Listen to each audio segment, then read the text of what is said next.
Good morning. Okay. Can we start today's class then? See, how are you all? I hope you all are fine. Last class, I taught you communication cycle, in which there were so many doubts. So, some people told me that they had a problem with communication cycle. So, this time I have brought a video so that you can see the communication cycle, how it is happening. 1 minute. I'll show you. See?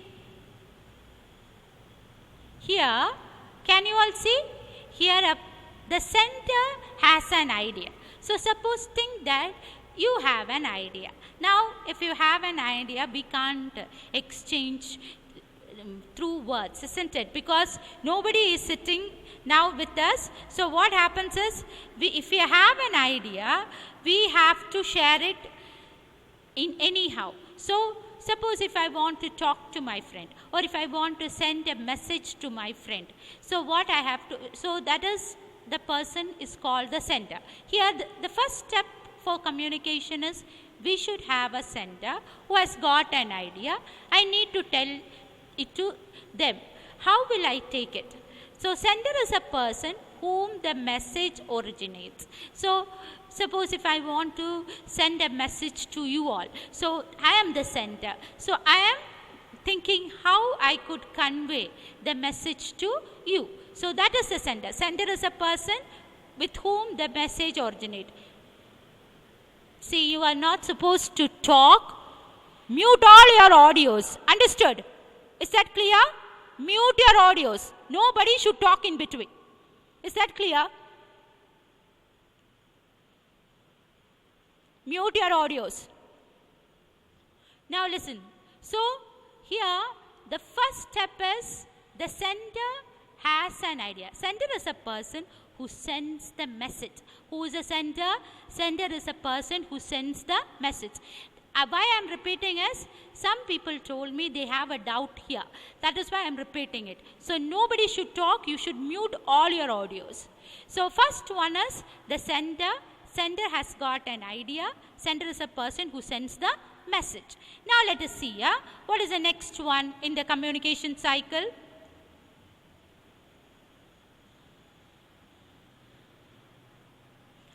Next thing is, the sender encodes the idea in message. Encoding is converting an idea into words or gestures that convey a meaning. We know that if you are going to send the message to a friend, we'll use all the emojis, isn't it? The smileys, the hands. Okay, so what we do is, we'll write, how are you? Like now, somebody is calling, Abhi, are you listening? So, such messages. So he is sending a message to Abhi. That's what I think. That's why I said mute all your audios. See, listen carefully. So in a communication cycle, first one is a sender. Sender is a person who has got the message. When he got the message, what he does? He have to convey it to his friend, isn't it? Or to the person who is going to send the message. So the second step is, sender encodes the idea in message. Sender will type the message, and then what happens? He can add certain smileys. If we are sending it to friends, we can add some smileys, gestures, etc. Isn't it? Then like thumbs up. Okay, very good. So we can do all those things. We can send smiling gifs, everything. So encoding is converting an idea into words or gestures that convey meaning. What is encoding? Encoding is converting the message, converting our ideas or message into like we can type in, we are typing it, we are converting the message, and then we can add simple gestures. Understood? We can add smileys. So we are converting the message into gestures and smileys, and then we are sending it to our friend. That is called encoding. Encoding is typing it down or writing our messages to someone. That is called encoding. Message sender is a person who has got the message. After he has got the message ready, what he'll do is, he'll type in the message. That is called encoding. In words or gestures, we are conveying the message. That is called encoding. One more time I'll repeat. the sender will encode the message so that can send to his friend or any person he want to convey the message. So first one is a sender who has got the message. After he had got the idea of sending the message, what he does is he will type in the message. That is called encoding, where he can add gestures, everything. I'll tell you once more. Encoding is converting the message into words or gestures that convey meaning. Words and gestures, that is, we can add thumbs up, smileys, etc., so that we can convey the message. So this is done by the sender. Sender will have the message. After that, he'll type in the message. That is called encoding. And the next step is let me see. Next step is message travels over the channel. The next one is the communication channel. So the third device is the communication channel. First is the sender, then sender encodes the message. That means sender will type in the message. After that, we have the communication channel. It can be in any form. First of all, we can type in through the mobile phones. Okay, the virtual mobile phones we can type in. We can send through the telephones. Then we can send letters through the post box, and then we can we can directly ask the teachers. Understood? That is also a message sending. That the channels here is internet, here is telephone, here is the normal post and telegraph. Here we are directly talking. So this is the communication channel through which the message will go to the other person. Suppose if you have two friends and if you want to send a message to another friend, we can ask the intermediate friend to go, a middle person who can take the message to the other person. So he is the he is the channel through which we are sending the message. Here we in the case of telephone, it is the wires through which we send the message. In the case of internet, it goes through the TCP/IP, and it then receives the sender can send through these channels. So here in the case of telephone, it is wire. In the case of messages through internet, it goes through internet. That is, they use a protocol called TCP/IP so that we can send messages from the sender to the receiver. Then the old method in which we can send through the post office, post and telegraph. Then we can even talk. So that is also another channel in which we can directly talk to the person. Through sounds, sound helps us to transfer the message. Here I am talking to you, and this is actually reaching you through the internet, isn't it? So here we are using the TCP/IP protocol where the message is sent from here to you. So here there are channels through which the message is sent. I'll tell you once more. First one is a sender who has got the idea. Second one is he will write it down. That is called encoding. Then he will have a channel through which it should reach the other person, isn't it? So there are different types of channels. So we can use the internet, that is WhatsApp, mail, email, etc. Through internet we can send message. Then Facebook, Instagram, then WhatsApp, through which we can send message. Then we have the telephone lines through which we use the wires so that we can send messages from one person to another. There they use the telephone lines so that we can communicate with each other. Next one is the post box, in which we use the old method of post and telegraph, in which we can send through the post office. Letters are collected and sent to the post office. From there it is distributed to different places. So here the postman acts as a channel who takes the letter from one place to another. Then we can directly ask also. So these are the channels through which we send the message. So first one is a messenger or the message which is sent by the sender. Next is the sender will type in the message, that is called the encoding. Third one is the channel, how it is passed from him to the other person, that is called the communication channel. Here it is through the telephone line, post and telegraph, then through the internet and directly. So these are the channels through which we can send our message to another person. Now the next one is, listen. face-to-face meeting, computer, internet, email, etc. And the next one is, next step is, the receiver decodes the message. So fourth one is decoding. When it reaches the receiver will read. Reading is called decoding. Understood? So receiver decodes the message. Receiver is the person to whom the message is intended. When it reaches the receiver, receiver decodes, or he reads out the message. That is called decoding. So this is the different ways through which we can communicate with a person who is staying far away, or with a person in which we can directly interact through face, or we can interact with these communication medias. Now let us see. So decoding translates the message, it simples into meaningful one. That means when the receiver receives the message, he can understand what it is, the symbol means, what this symbol means, what that simile means, etc. Smiley means, etc., etc., etc.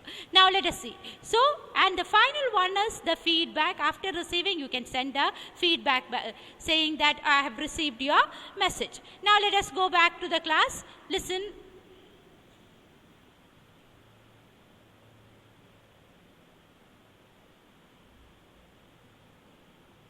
Okay.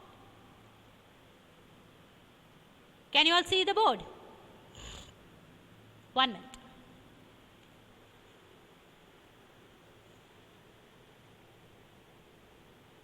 Okay, so I'll explain once more. Because we are not seeing face to face, I just don't know how the communication is going on. So that's why I'm explaining again and again. I know that for some people who has got the idea, it will be boring. But what to do? There are people who are not following. So that's why I'm repeating it again for you.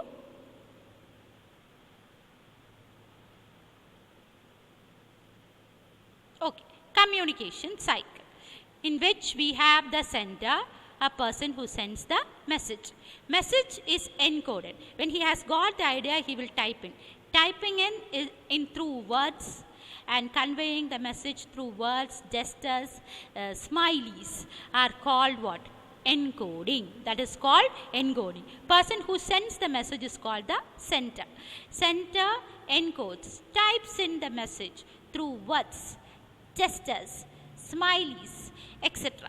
That is called encoding. Then we have a communication channel through which we send the message. It can be WhatsApp, email, Facebook, Instagram, or face-to-face communication. We can send a face-to-face communication. There are different types of communication channels. Even through telephones. In the case of telephone, it is wires. In the case of internet, it is sent through a protocol so that it receives from one person to another. We use a wide area network so that it can travel from one network to another. So that is the channel used in internet. Then next, what happened? The receiver, the person who receives the message, is called the receiver. He decodes the message. That means he reads out the message. And so it will become meaningful. Receiver is a person who receives the message or decodes. He reads. Then what happens? It gets decoded. Encoding is typing in is encoding.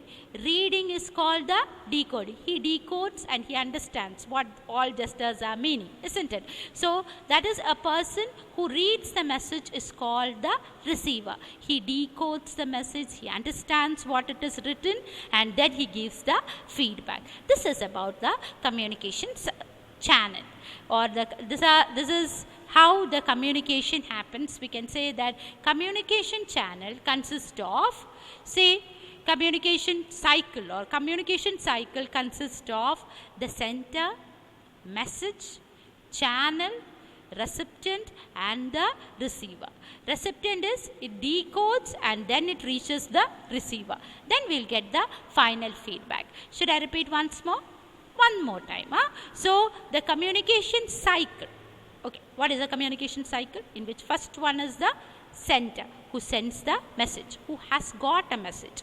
He types in That is, he encodes. Then he sends through a channel. It can be a telephone, wire, or through internet, through wide area network. He sends the message. We use the protocol called TCP/IP that I'll teach you in the coming classes. Don't worry. So we use a wide area network to send the message.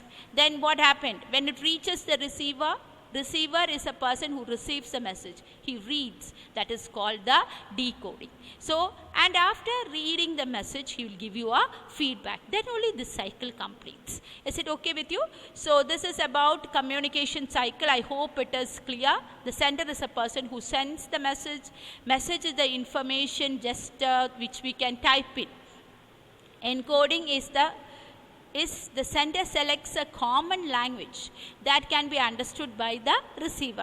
As I told you, it can be gestures, languages, everything, signs, symbols. We can convey our message. That is called encoding. Channel is the means through which we send the message. It can be through internet, it can be through telephone lines, it can be through post box, anything through which we can send the message. Receiver is a person who receives the message. He gets the message, he decodes it. Understood? Who is talking? Please mute your audio. Receiver is a person who receives the message. After receiving, he decodes. Understood? He reads. That is called decoding. And then after reading, what happens is he gives the final feedback. So this is about communication cycle. Then we have the feedback. Why feedback is so important? Feedback completes a communication cycle. Feedback completes a communication cycle. I don't want anybody talking. Please mute your audios, please. If you have a doubt after this section, I'll give you a 10 minutes time so that we can talk. Understood? Now no need to talk in between. Please mute all your audios. Now, feedback. Feedback is the thing which completes a communication cycle. Why it is very important is then only we know that whether our messages have reached whether we have conveyed the proper idea, whether it has reached the correct person, whether he had understood what we are trying to convey. So feedback is very important. So that is why feedback, in which the sender, message, channel, receiver, and the final thing is the feedback. Now let us see about feedbacks. Feedback. The observation of the receiver's response is called the feedback. The observation of the receiver's response is called the feedback. In other words, the receiver's response communicate back to the sender is called a feedback.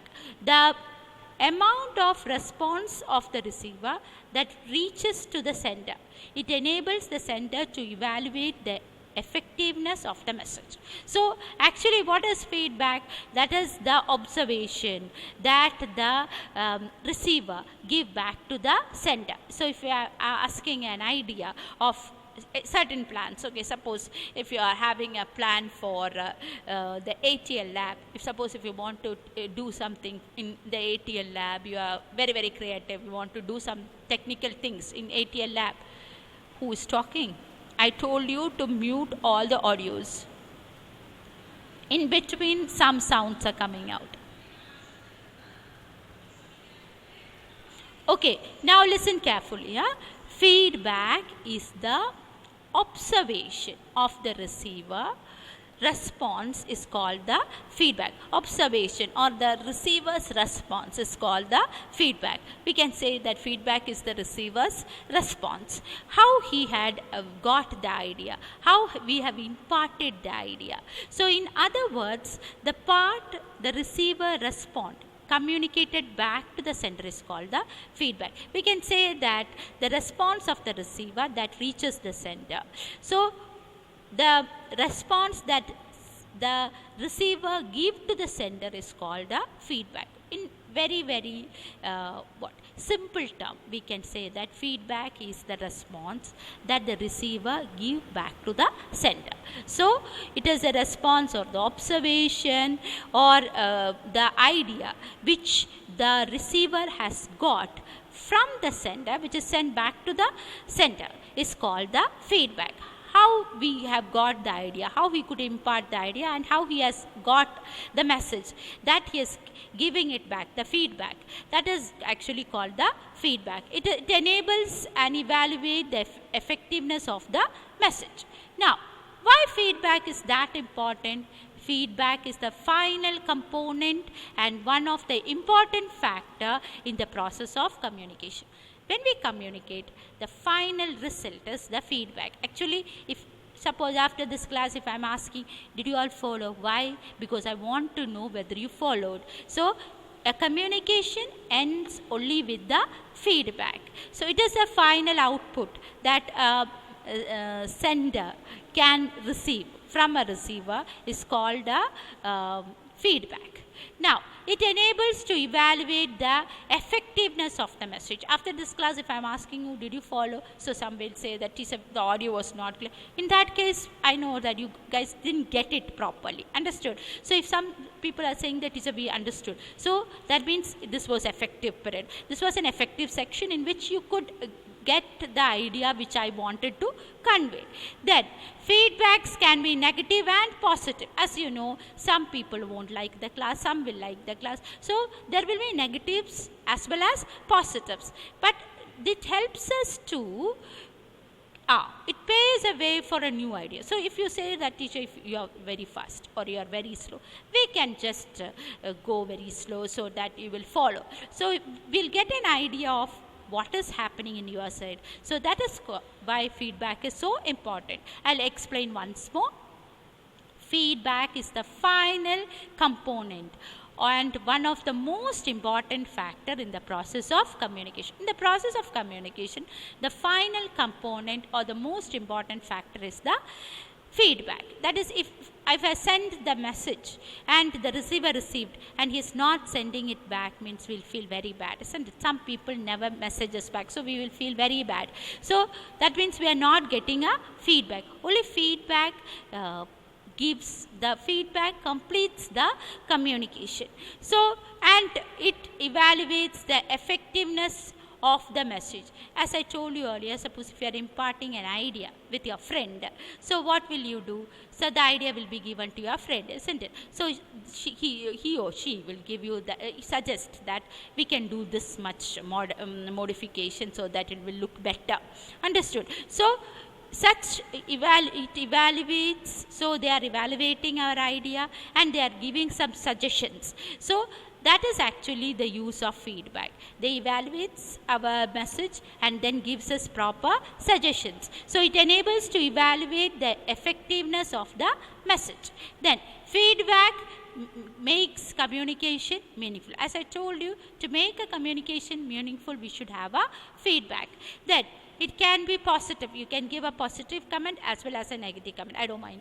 Okay. It paves a way for a new idea. If you say that I am fast, I'll go very slow. If you say that I am very slow, I can go very fast. So, it will give you an idea how the class is happening or how much we could impart our message to the other person. So, feedback is very important. It paves a way for new ideas. You should study this. Understood? What is the use of feedback? You should study this. I have sent some notes. I hope it will reach you today itself.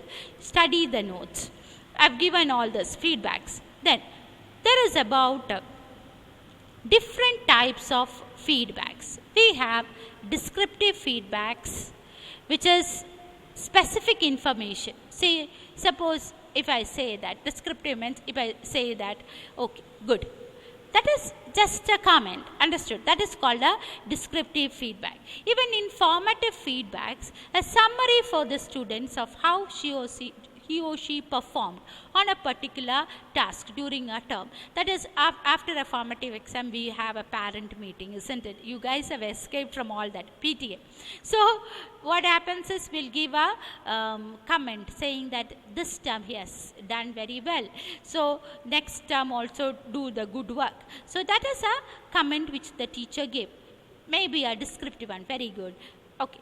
What is a summative one? Summative one is after a full year when the teacher says, see, this was what your fault is, all that. That is called a summative feedback. So, it can be a descriptive one a formative one, and a summative one. Say descriptive specific information in the form of written comments or a conversation that helps the learner to understand what he or she should need to improve. Formative feedback is a summary of the student, how well he has performed for a particular task in a term. Summative is how he performed in the whole year. So that is in the case of a student view. We can say that we can give you different type of feedbacks. We can give you a formative feedback as well as a summative feedback. Summative feedback at the end of the year we can give you, and a formative feedback is on different terms, how you performed. That is called a formative feedback. Then there is widely it is divided into two, which is called the prospective and descriptive feedbacks. What is prospective and descriptive feedbacks? Prospective feedback is we are giving you how you should do, an advice, where you went wrong, what all you have to correct. That is called a prescriptive or prescriptive feedback. Prescriptive means we are analyzing you throughout the class and we are correcting where it should be corrected. See, here it went wrong.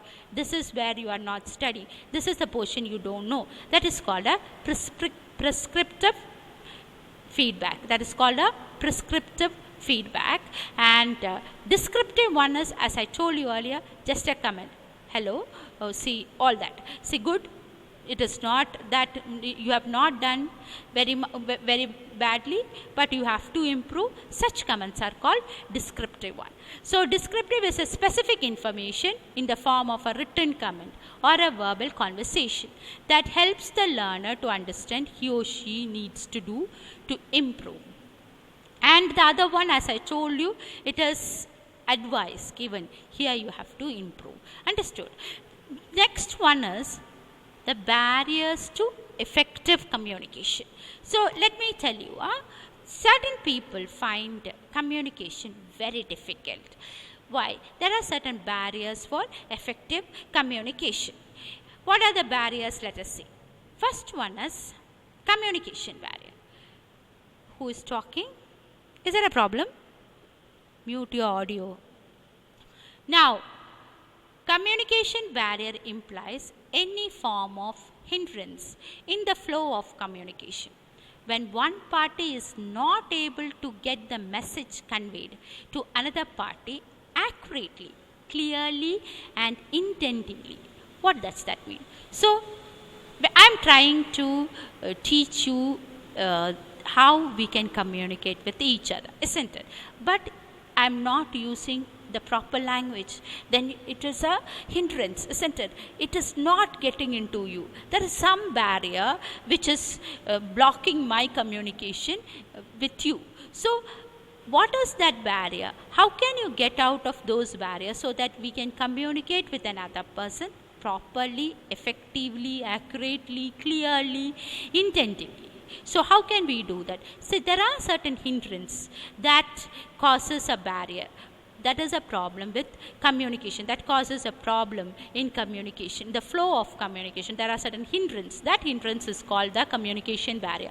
There are certain hindrances that causes any flow of communication. That causes a barrier in the flow of communication. Barrier means difficulty in communicating. So hindrance is blockage which we cannot convey.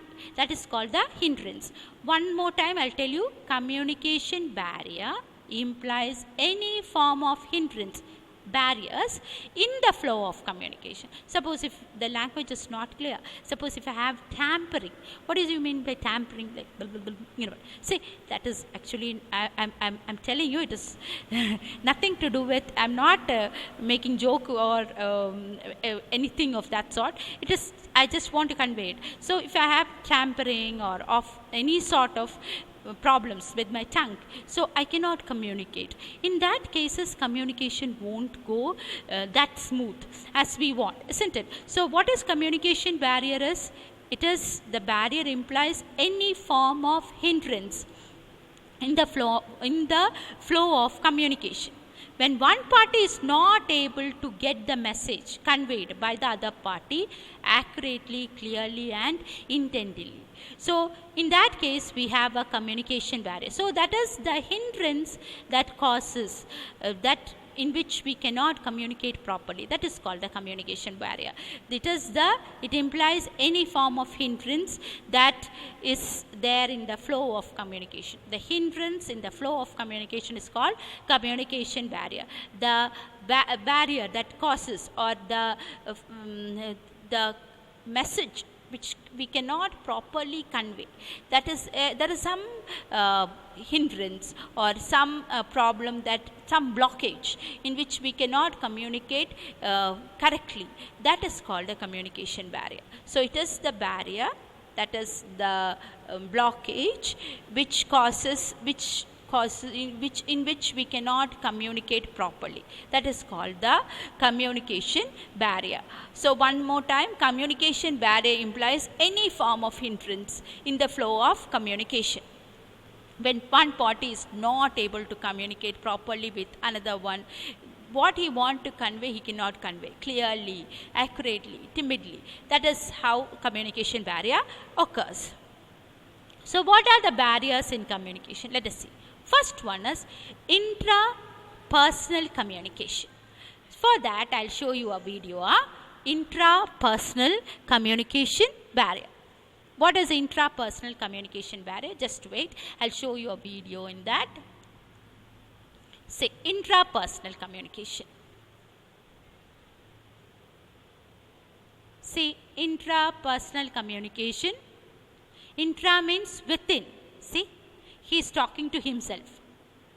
Intrapersonal, a little voice from the head. Self-talk, communication with oneself. Talking to or writing to oneself, even thinking to oneself, speaking and listening. You can send the message to yourself and receive the message. Sometimes we know that after hearing a nice audio, we sing, isn't it? Ourselves. That is intrapersonal communication. We are communicating with ourselves. That is called the intrapersonal communication. Now, that is, we can communicate within ourselves. A little voice in our head. That is actually the self-talk. Now, let me tell you how there is a hindrance. So, have you ever repeated a song? That is intrapersonal communication. Understood? You just heard while you were looking in the mirror. Okay, after dressing up so very handsomely, boys and girls very beautifully, you can sing, oh, see, what is the new song? I just don't know. I am very, very, very bad nowadays with songs. You can sing a song for yourself. So that is actually intrapersonal communication. We are communicating ourselves. Now, or talk to you in the mirror. Now listen. Let me play it for you. Okay, see, okay, we can school for forgetting some homeworks. We are talking daydreaming that we always do in class. Now I think you are doing it in front of the computers also. Wrote a diary or private blog. I think some people are writing a diary and private blogs, etc. Memorizing out loud notes or dialogues in a play. That also we do, isn't it? We recite Mohanlal's dialogues in between. Okay. Now, wrote on the post notes to remind yourself of things that has to be done. So these are all intrapersonal communication. What is the role here? Let us see. Why I am talking about all this is, I'll tell you. Okay. Now listen.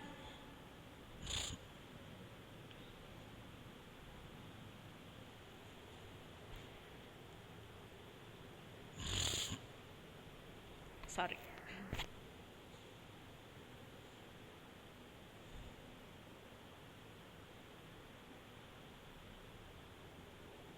I hope you all know all this, kinesthetics, haptics and all.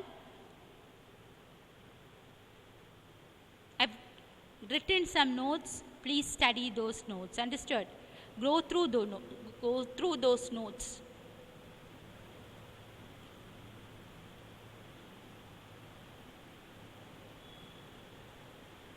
communication cycle, I think it is clear. Feedback, and then descriptive, prescriptive barriers to effective communication. Communication barrier, that is any hindrance that happens while communicating, is called a communication barrier, in which we cannot communicate with another person properly, clearly, intentively as we think. That causes a communication barrier. What are the problems that we face while talking? First one is intrapersonal communication. As I told you, intrapersonal is talking to oneself. Some people will be introverts. That means they won't talk much. See, this mainly depends on how we are brought up. Actually, the habit that we, the character that we have, the habit that we develop, everything comes from the environment. How the people that we mingle with, the family that we are in, all this helps you in the development. Understood? So when you are from a decent family, from a decent background, you behave also very decently. I know that all my students do that. Very polite, very decent, because you are brought up in such a way, you mingle with people with such type of behaviors. So this all helps us in the formation of the characters, habits. So in the case of certain people, they are introverts. They won't speak much, but they talk to themselves, but they won't speak much. In that case, it causes a communication barrier. They will keep quiet only. Even when we ask a question, after the section, if I ask, did you follow? Yes. Or they'll shake their heads like this. Okay, they won't talk much. That is actually a barrier, which is intrapersonal communication barrier, in which certain introvert people, they won't come up and talk to us. Understood? Then there are opposite peoples also who are extroverts. They will throughout they will be talking to us, isn't it? That is not a bad habit. They will talk to us, they will interact, they will convey the message. They'll say that they can't understand, they didn't follow this particular information, they didn't follow that particular thing which I have taught. So that is very good. Actually, I'm getting a feedback. So intrapersonal communication barrier refers to the element within an individual's personality which acts as a barrier in communication, receiving, analyzing and interpreting the information that is available. So in certain cases, the person won't respond. That is because, as I told you earlier, it is from the circumstance he is coming, he won't able to respond immediately. Maybe he is afraid of the new circumstances. It can be a stage fright. It can be maybe he's from another school and he's coming to our school, and suppose if I ask some questions, they are not familiar with us. Maybe the surroundings are not familiar. Maybe they are introverts. There are so many reasons in which a person won't speak up. That is called a interpersonal communication barrier, which is the personality. Actually, it is our own personality which acts as a barrier in communication. Sometimes our own personality acts as a barrier in which we won't be able to express ourselves in a crowd or in front of some people. We are frightened to open up. So that is actually a problem within ourselves which we have to correct. So the interpersonal communication barrier refers to the element with a person or an individual which act as a barrier in communication. It can be, as I told you, it can be maybe he's not listening, maybe he has got a wrong information, or maybe he's afraid, frightened, he's having a stage fright. All this can be a cause for intrapersonal communication. Now, so I think it is time for us to wind up for today. Before that, let me tell you one thing. See, as I'm teaching you communication, I have to convey certain things to you. See, in order to communicate properly, we should have a proper vocabulary, isn't it? We should know English, because now the medium we are using is English, so we have to know the language very nicely, then only we can communicate. In that case, what you have to do is, I am giving you a challenge, 26 days challenge, in which first day, that is today, after this class, all my students will take up a dictionary and will write 10 words with A from the dictionary. Not the usual words, that is admire, ambition, adorable, all that. Not that. Advice, okay. The words other than this, which we don't know. Take 10 A words from the dictionary, write down the meaning, even pronounce for yourself, and then send it to me. 10 words from A. Tomorrow you have to do with B. 10 new B words. Like this, at the 26th day, you will write 10 words from ISIT. That means by the 26th day, you will learn 260 new words. So I think you will take up this challenge. Everybody will write and send words, 10 words with A. Take your dictionary, go in, take your dictionary and write 10 words which you don't know. And the meanings also, pronounce and see how you can get the new word into your head, so that when you write, you will be able to add new words. It is always better to add new words when you write. Okay, now I hope all my students will do.